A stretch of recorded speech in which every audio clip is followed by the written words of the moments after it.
Hi everyone, and welcome back to my channel. I'm really excited about our episode this week. Towards the beginning of last year, I did one of my first public talks and speeches, and it was around the power of no. You see, I'd sat in the question for a long time, what is the message? If I could share one thing with an audience, what do I feel would be the most helpful start? And teaching people and equipping people with the power and the ability to say no in an honorable, respectful, and collaborative way is probably one of the most important things that I think I could pass on to those around me. And so I have got out my talk notes and I'm going to be sharing some of my realizations around why we resist saying no, and then what we can do about it and how we can set ourselves up in a positive way to start leaning into the uncomfortable realm of saying no when we have to say no. So if you are new to my channel and this is something that you are struggling with or you want to learn more about, don't forget to show me some love by clicking like and subscribe. And if you've been journeying with me for a while, don't forget to click on that notification bell so that you can stay in step with me as I bring more content like this, live content. So without further ado, let's get into it. I think the biggest change for me started happening when I understood what the resistance was, firstly, in my life to saying no.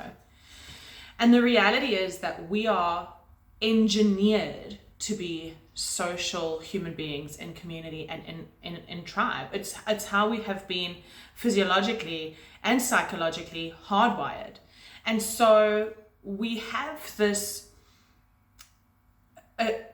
we have this resistance to no because we think that a no will get us ostracized, it will get us rejected, we will become unpopular, and that in some way means that we will have to be isolated. And I think that most certainly is one of the critical framings that we need to start to unravel in order to develop a healthy relationship with no. Now, I did a Google search preparing for the speech last year, and what do people struggle with? Why are people struggling with no? And the biggest response was that people are afraid of rejection. They are, those are the triggers, right? They're afraid of rejection. They're afraid that people won't like or accept them, or that when they say no, they are sabotaging future opportunities for invitation into something. And so when we start to realize that those are false drivers, saying no is not going to result, if you say it in a honoring, proactive, loving way, no will never result in rejection or in a relabeling. So many people say that, well, they're people pleasers and they just really struggle with not to say yes. And to that I say that those labels are placed on you by the people who need you to people please. No one, what I think I'd say here is, if you are a people pleaser, if you're a parent or you're a leader and you are a people pleaser, what you are teaching your children and your teams is that it is okay to trade your you-ness away for acceptance and acknowledgement and validation. Because if you are doing things that you do not want to do, you are compromising on your integrity. And do not think that your children and your teams do not see that. They see what we do, guys. They don't see what we say, right? And so we can stand and shout from the mountain that we have to have boundaries and live in integrity. But if you are people pleasing because you're afraid of the consequences of a no, because those are the mind maps you've created, then the underlying narrative that you are depositing into the spirits of your children and into the minds of your staff is that you do not have enough value to protect and honor with a no. And that in order to be accepted, invited, and in the tribe, the response always has to be a yes. And I think that's a very, very dangerous thing to live out for ourselves and to teach other people, right? I went through, my past is a very colorful, very interesting past. And I know what the consequences are of yes to everyone without reservation, because we are afraid of rejection and want to feel accepted and acknowledged, and we're looking for validation. Like, I understand the danger with the inability to say no. And so what I want to do this morning, very briefly, is just equip you with, I'm not going to get into my testimony because I think that that's for another time. It's probably more in person. But what I want to do is just equip you with some reframing concepts around no, and what no and yes mean, and how you can start to kind of just undo some of that wiring that exists so that you can move forward in a more helpful way. Okay. Now, I want to just reiterate that people pleasing and the unwillingness or inability to say no in the right moment communicates more that we don't have any boundaries, that the standards that we say we have are negotiable, because we will compromise with the yes just to get that validation. And that in essence, the measure of our self-worth is only contingent on external validation, and we need that by saying yes to everything. And that, again, when you hear it like this, you're going, absolutely, that doesn't make any sense. But when we're on autopilot in life, saying yes to things all the time because we're so afraid of being rejected or not being liked or not being invited to do that thing again, that is what we're communicating. We don't have boundaries, we don't have standards, and we don't actually value our usness. And so we trade all of those things away with yeses to get external validation. And that's really dangerous. That is, I'm talking from lived experience. That is an incredibly dangerous place to be in, because you will, let me show you how it shows up. We all pay a price. Our yeses, okay, have a cost attached to them. Now, you don't think about it like this, but if you start to reframe it, you'll understand. If you're saying yes, if you're an employee and you're saying yes to incredible long hours because you're afraid that you might lose your job or you won't get that promotion, or fill in the justification gap, guys. If you're saying yes, the price that you're paying there is one relationally with your spouse or with your children or with your own mental health, right? There is a cost attached to every yes. So we only ever think of the potential cost, and it's false evidence appearing real. We only ever think of the potential cost of saying no, but we never actually cost out what the price is with every yes. If you have decided to invest in this career, you're going to pay a relational price. And I'm not saying be unwilling to pay it, but if you don't know what you're paying, you are going to pay an unconscious price, and you're going to wake up one day and go, well, that price was too high. So we've got to understand that yeses cost us something, right? If you're saying yes to friends who are using you, you are paying the price with your self-worth and your mental health and your mental wellness, and you will bleed over the people around you. If you do not know how to say no when you feel you need to say no, you're going to get resentful, you're going to get depressed, you're going to get bitter, and you will bleed around the people who have nothing to do with your inability to say yes. If you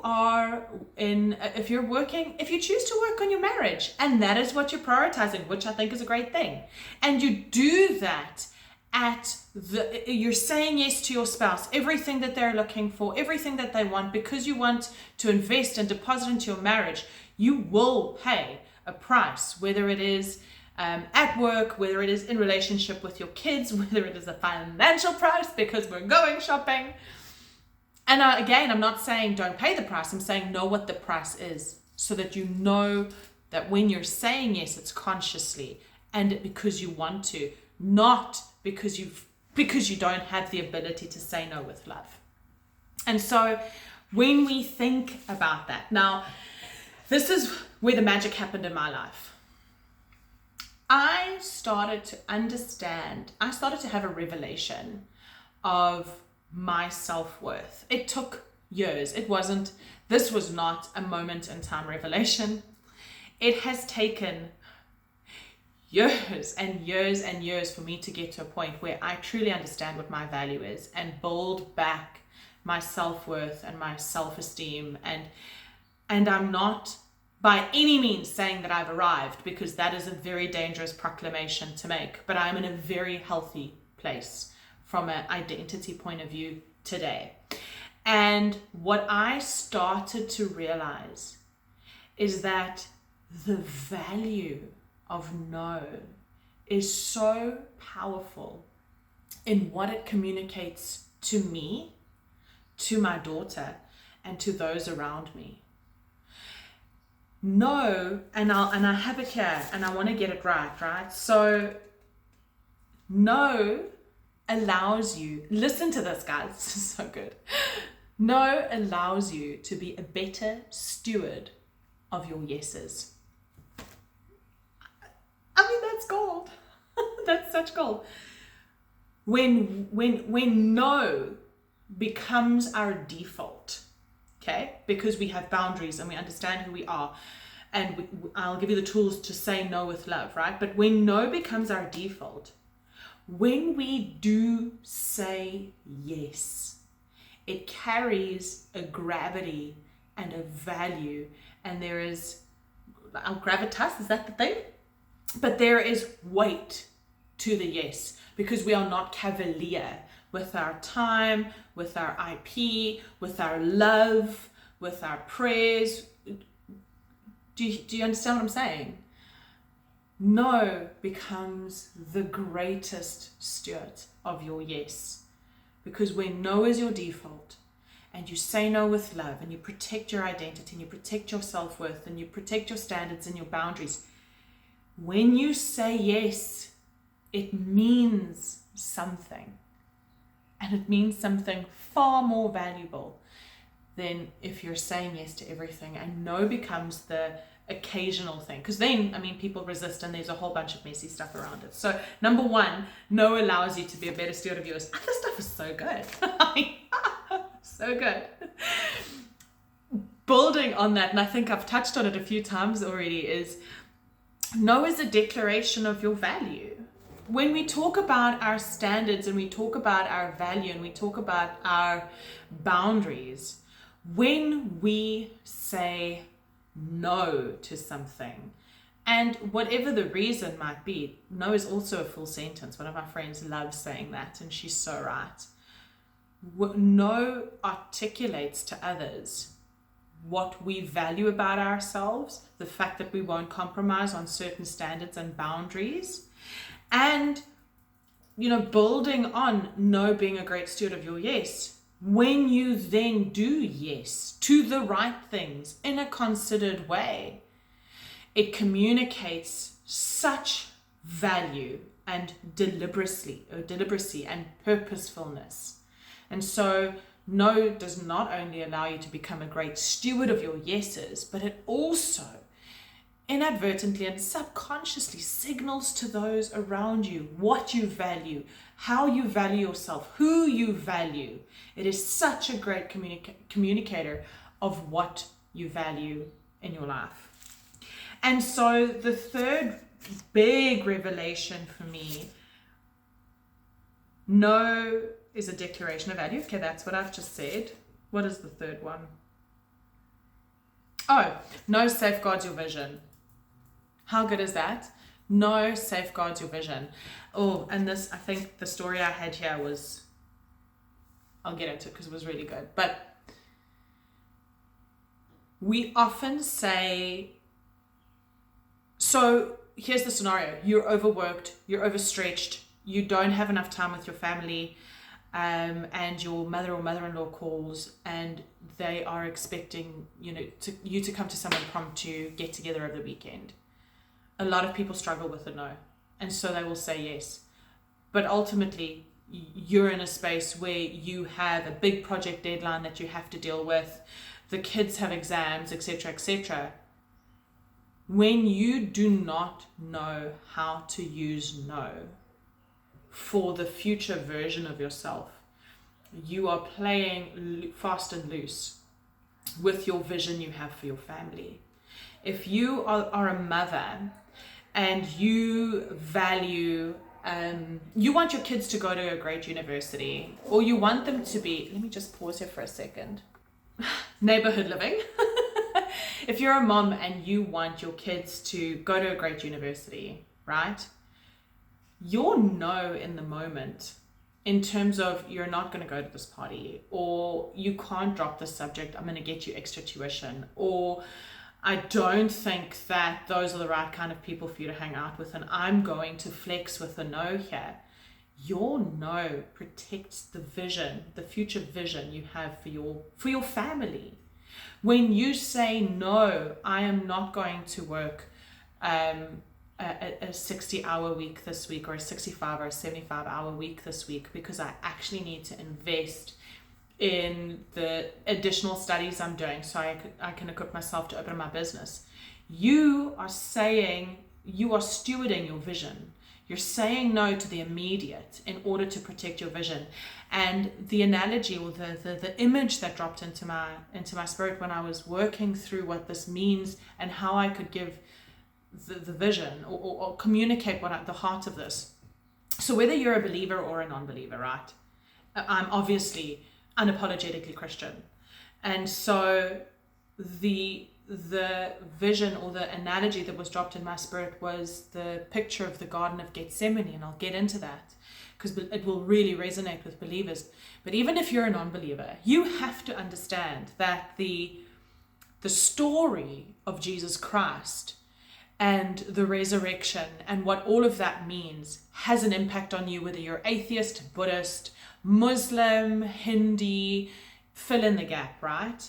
Our calendars are marked by it. Our universities were founded on biblical principles. Law was founded on principles dating back to, I think it's Exodus. So there is not a continent, a city or a town that you will not find a crucifix, a representation of, the existence of Jesus in some way. So from a secular point of view, you can't escape the fact that was an important moment in history.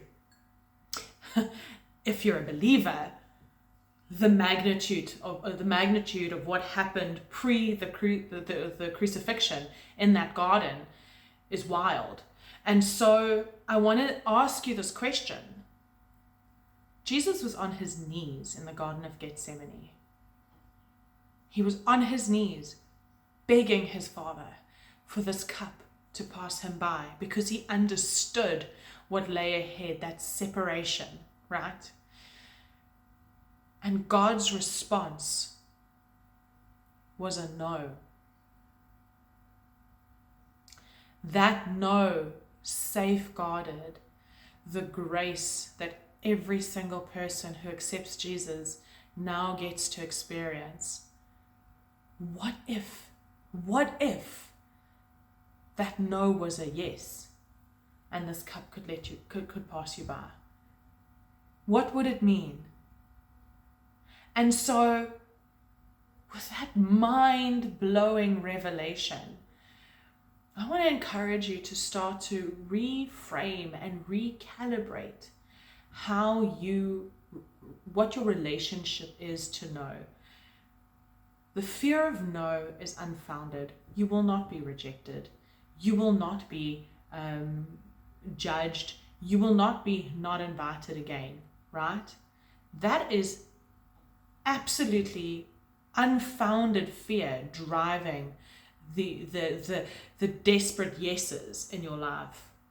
On the other hand, no actually helps you create space and boundaries and really communicate value, really communicate love when a yes does come, and helps you protect the vision you have for your life, for your business, for your children, for your marriage, for your relationship, for your community.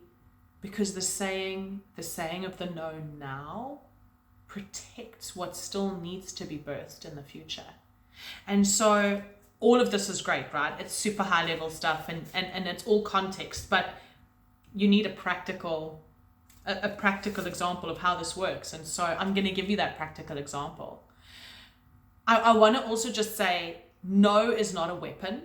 If you're going to weaponize no and no all over everybody and expect them not to freak out, then there is an immaturity that you might need to have to work around and work through there. No is not a weapon to hurt. No, as I've said, is a steward of your yeses. It is something that articulates your value, helps you articulate value, yours and others, and then helps protect your vision. So in none of those truths does no as a weapon or no to hurt someone exist. And if you're going to use no as a weapon or to hurt someone, you cannot be surprised when they react poorly.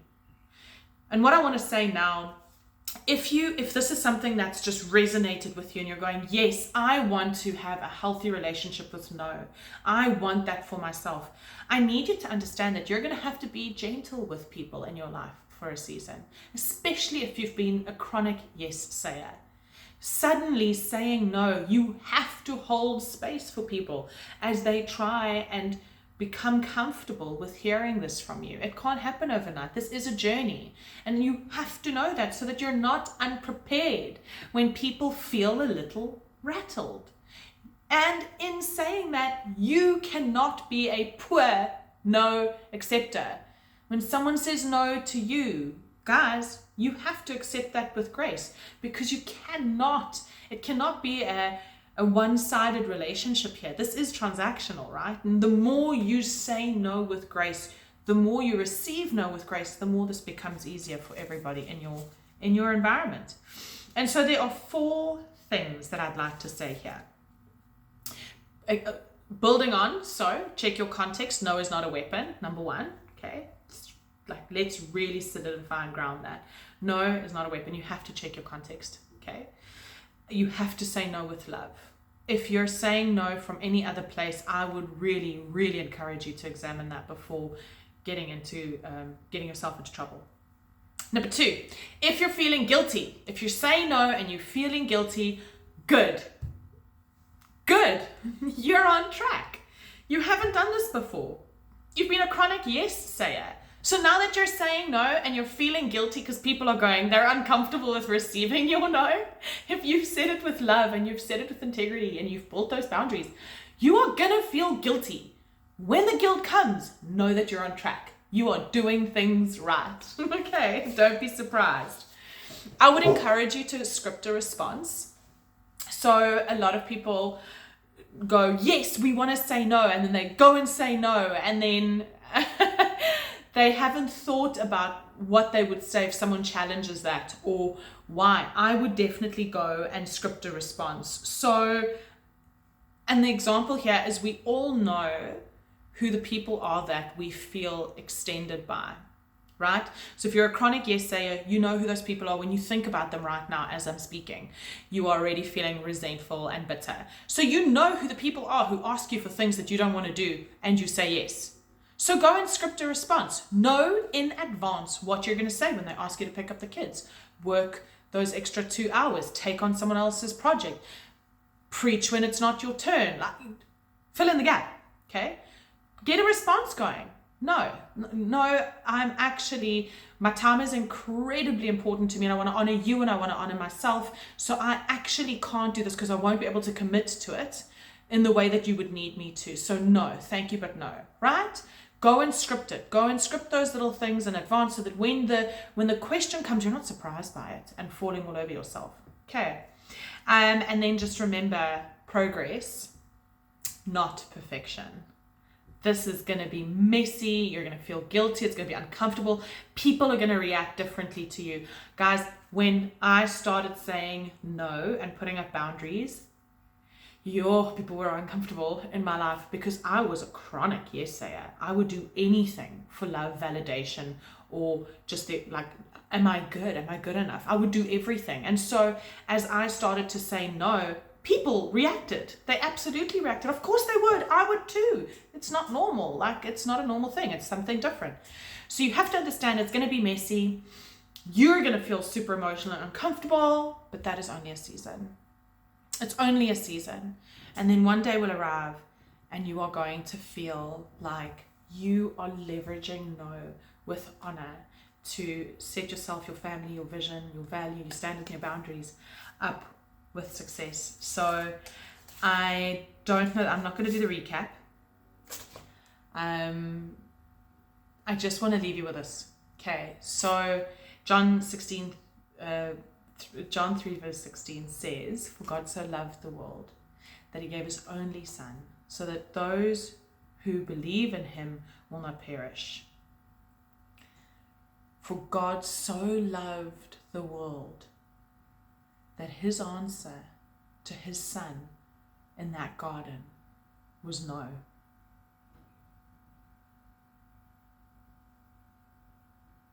If this has been helpful, don't forget, like, subscribe, click on the notification, and do me a favor, drop comments in this in the comments section and let me know, is this something you're struggling with? How are you going to set yourself up moving forward to try and practice some of the things I've shared with you? Guys, as personal testimony here,